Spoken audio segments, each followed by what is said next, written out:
2 Samuel 23, David's last song. Now these are the last words of David. David the son of Jesse declares, the man who was raised on high, the anointed of the God of Jacob and the sweet psalmist of Israel declares, the Spirit of the Lord spoke through me, and his word was on my tongue. The God of Israel said it, the Rock of Israel spoke to me.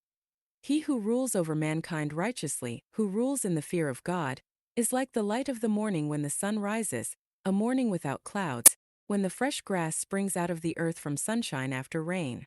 Is my house not indeed so with God? For he has made an everlasting covenant with me, properly ordered in all things and secured. For will he not indeed make all my salvation and all my delight grow? But the worthless, every one of them, are like scattered thorns, because they cannot be taken in hand. Instead, the man who touches them must be armed with iron and the shaft of a spear, and they will be completely burned with fire in their place.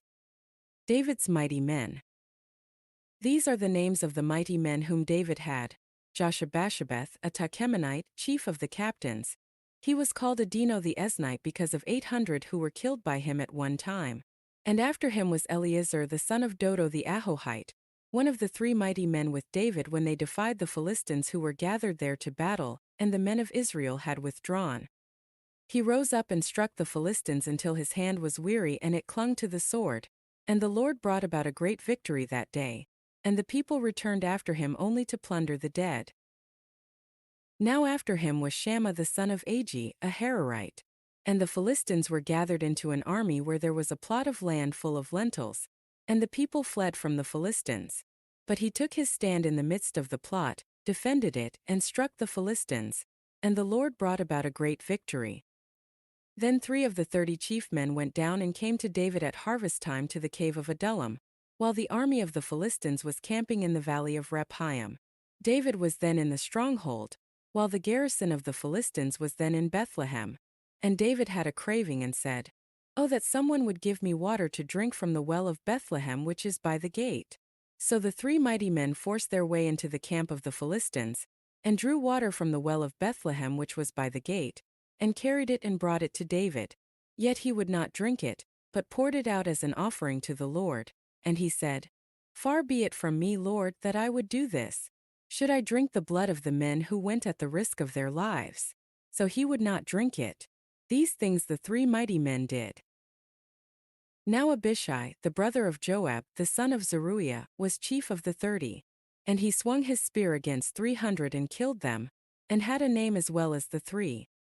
He was the most honored among the 30, so he became their commander. However, he did not attain to the reputation of the 3.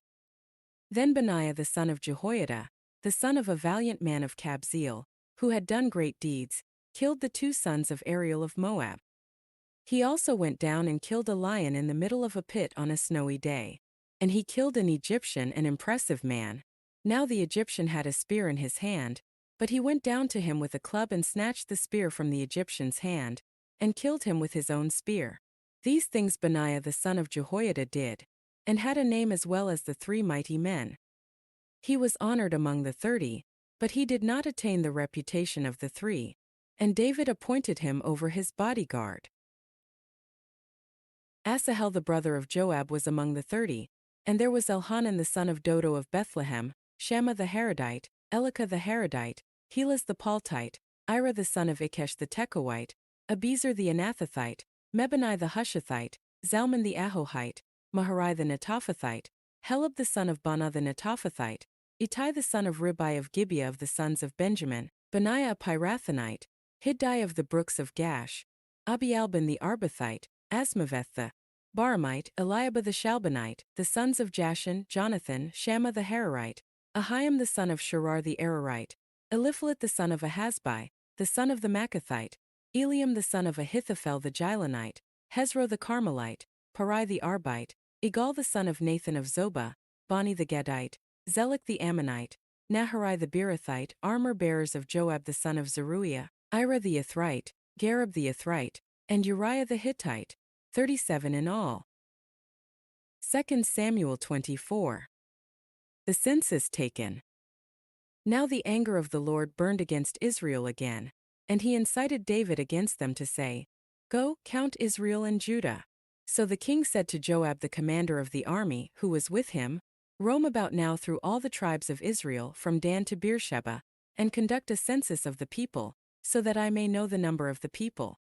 But Joab said to the king, "May the Lord your God add to the people 100 times as many as they are, while the eyes of my lord the king can still see. But why does my lord the king delight in this thing?" Nevertheless, the king's order prevailed against Joab and against the commanders of the army. So Joab and the commanders of the army left the presence of the king to conduct a census of the people of Israel. They crossed the Jordan and camped in Aroer, on the right side of the city that is in the middle of the valley of Gad and toward Jazer. Then they came to Gilead, and to the land of Tadim-Hodshi, and they came to Danjon and around to Sidon.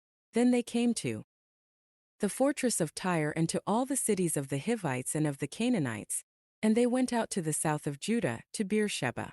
So when they had roamed about through the whole land, they came to Jerusalem at the end of 9 months and 20 days. And Joab gave the number of the census of the people to the king. In Israel there were 800,000 valiant men who drew the sword, and the men of Judah were 500,000 men. Now David's heart troubled him after he had counted the people. So David said to the Lord, "I have sinned greatly in what I have done. But now, Lord, please overlook the guilt of your servant, for I have acted very foolishly." When David got up in the morning, the word of the Lord came to Gad the prophet, David's seer, saying, "Go and speak to David. This is what the Lord says. I am imposing upon you 3 choices. Choose for yourself one of them, and I will do it to you." So Gad came to David and told him, and said to him, "Shall 7 years of famine come to you in your land? Or will you flee for 3 months before your enemies while they pursue you? Or shall there be 3 days of plague in your land? Now consider and see what answer I shall return to him who sent me." Then David said to Gad, "I am in great distress. Let us now fall into the hand of the Lord, for his mercies are great, but do not let me fall into human hands." Plague sent. So the Lord sent a plague upon Israel from the morning until the appointed time, and 70,000 men of the people from Dan to Beersheba died. When the angel extended his hand toward Jerusalem to destroy it, the Lord relented of the disaster and said to the angel who destroyed the people, "It is enough. Now drop your hand." And the angel of the Lord was by the threshing floor of Araunah the Jebusite. Then David spoke to the Lord when he saw the angel who was striking down the people and said, "Behold, it is I who have sinned, and it is I who have done wrong. But these sheep, what have they done? Please let your hand be against me and against my father's house." David builds an altar. So Gad came to David that day and said to him, "Go up, erect an altar to the Lord on the threshing floor of Araunah the Jebusite." Then David went up in accordance with the word of Gad, just as the Lord had commanded. And Araunah looked down and saw the king and his servants crossing over toward him. So Araunah went out and bowed his face to the ground before the king. Then Araunah said, "Why has my lord the king come to his servant?" And David said, "To buy the threshing floor from you, in order to build an altar to the Lord, so that the plague may be withdrawn from the people." Araunah then said to David, "Let my lord the king take and offer up what is good in his sight. Look, here are the oxen for the burnt offering, the threshing sledges and the yokes of the oxen for the wood. Everything, O king, Araunah gives to the king." And Araunah said to the king, "May the Lord your God be favorable to you." However, the king said to Araunah, "No, but I will certainly buy it from you for a price, for I will not offer burnt offerings to the Lord my God that cost me nothing." So David bought the threshing floor and the oxen for 50 shekels of silver. Then David built there an altar to the Lord, and he offered burnt offerings and peace offerings. And the Lord responded to prayer for the land, and the plague was withdrawn from Israel.